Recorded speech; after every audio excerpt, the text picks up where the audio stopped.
Hello everybody.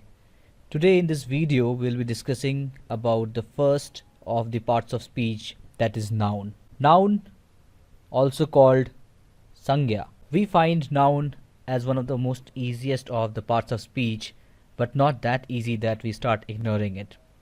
After all, it plays a very vital role in the construction of a sentence. As we'll be studying ahead also, that noun plays a very important role, and only all the subjects and objects are nouns. They also play a very important role in determining the subject-verb agreement. Besides that, whether they are countable or uncountable gives us another information about. Besides, a proper knowledge of whether the nouns are countable or uncountable gives us a better picture what kind of adjective needs to be added before it. So let's begin with the definition of noun. A noun is a word used as the name of a person, place or thing. Quite obvious, that's the definition we have been learning since our childhood. Let's see, what more do we have from Billy Mossy? The word thing includes all objects that we can see, hear, taste, touch or smell. It includes things that we can think of but cannot perceive by the senses. Let us do a small exercise and then we will see how we can further categorize the nouns. Actually, the nouns can be categorized as a proper noun, a common noun, abstract nouns, compound nouns, collective nouns, a noun phrase, and a noun clause. Before I go into the depth of these nouns, let's do a small exercise and try to find out which all are the words which fall into this category. I'm pretty sure all of you will get this correctly. In the first sentence, we have Einstein, scientist, Delhi, city, monkey, banana, God, king, Harry Potter, character, novels, J.K. Rowling. Do we have any more? Yes, a couple more. In the next sentence, love, daughter, and that's it. In the next one we have courage, honor. In this one we have Ashoka, king.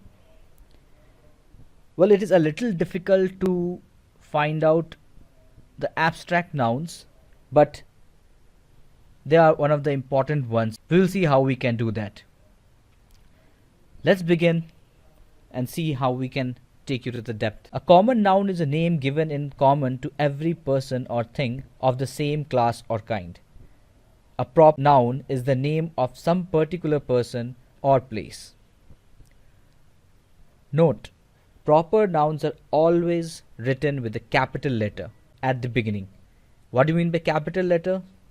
Suppose you are writing Tom. So Tom needs to be written with a capital T. We should not write Tom like this. Proper nouns are sometimes used as common nouns.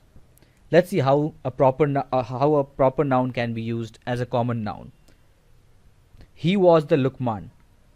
Luqman actually was a wise man. Luqman is being used as a common noun. It has the meaning of the wisest man.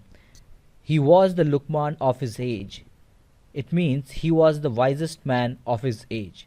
Similarly, in the next sentence, as you can see, Kalidas is often called the Shakespeare of India. Now, Shakespeare means here the greatest dramatist. So, if you see in the true sense, it means Kalidas is often called the greatest dramatist of India. Common nouns also include what are called collective nouns and abstract nouns. A collective noun is the name of a number or collection of persons or things taken together and spoken of as one whole.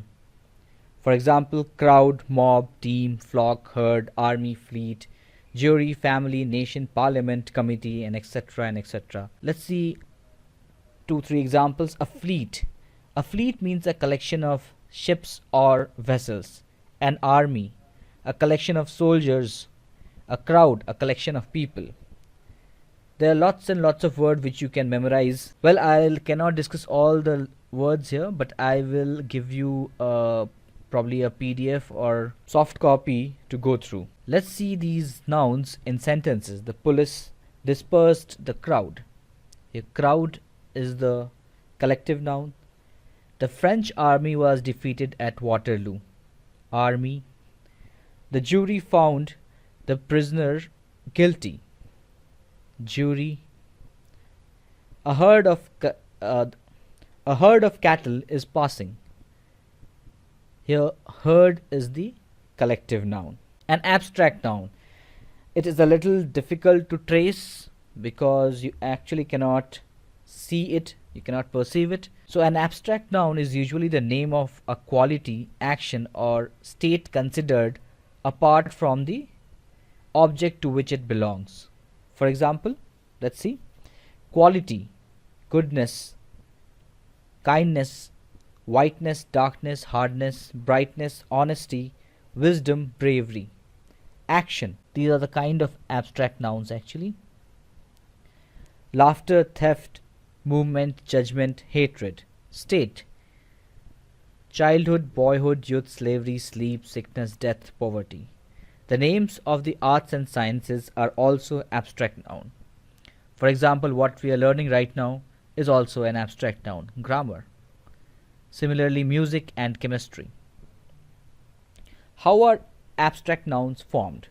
Abstract nouns are formed from adjectives, such as kindness is formed from adjective kind. Honesty is formed from honest. They are also formed from verbs. Obedience from obey, growth from grow. They are also formed from common nouns. For example, childhood from child, slavery from slave. Another classification of nouns is whether they are countable or uncountable. This is one of the difficult ones because a proper knowledge whether a noun is countable or uncountable lets you achieve a good level of subject verb agreement. If you know whether the subject is countable or uncountable or singular or plural, you'll be able to correctly match it with the correct verb. Countable nouns are the names of objects, people, etc. that can be counted. For example, book, pen, apple, boy, sister, doctor, horse. Uncountable nouns are the names of things which we cannot count: milk, oil, sugar, gold, honesty. Let's see a small example. Can we say much cars have been stolen? Is this correct? No, this would be wrong because cars is a countable noun. So we must say many cars have been stolen. In another sentence we can see many sugar has been used. Is sugar a countable noun or an uncountable noun? It is uncountable. So we cannot say many sugar. You have to say much sugar has been used. Very well. Nouns can be also categorized as a noun phrase. Till now what you have studied is very common, but now what you're going to study is all the more important for a better understanding of English grammar. A noun phrase is frequently a noun accompanied by modifiers. Is a group of related words acting as a noun. Please note the definition. Such as the fee reduction proposal or the reduction proposal. We can have another example, the oil depletion allowance. So, but how do we find out if this is a noun phrase or not? Well, I'll give you a small test which is called an it-what test, which lets you find out whether this phrase or clause falls under this category, a noun phrase or not. Similarly, we have a noun clause. A group of related words can act as a single noun, like entity within a sentence. A noun clause contains a subject and verb and can do anything that a noun can do. So that was the definition of noun clause. For example, what he does to the street children is a blessing.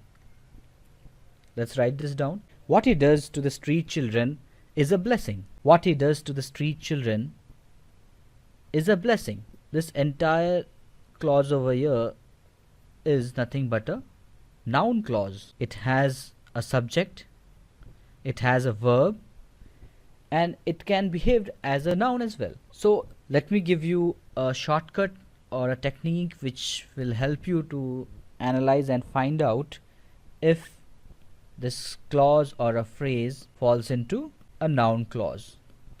This is called an it-what test. However, we'll do this again in another chapter, but let me give you an introduction to this. What you need to do is that whatever is a suspected phrase or clause, you need to replace it, the entire clause or phrase, with it or what. If it still makes sense, if the sentence still makes sense, phrase or a clause, you replace it with it what, and if it still makes sense, then the suspected phrase or a clause is nothing but a noun clause. Let's see this in an example.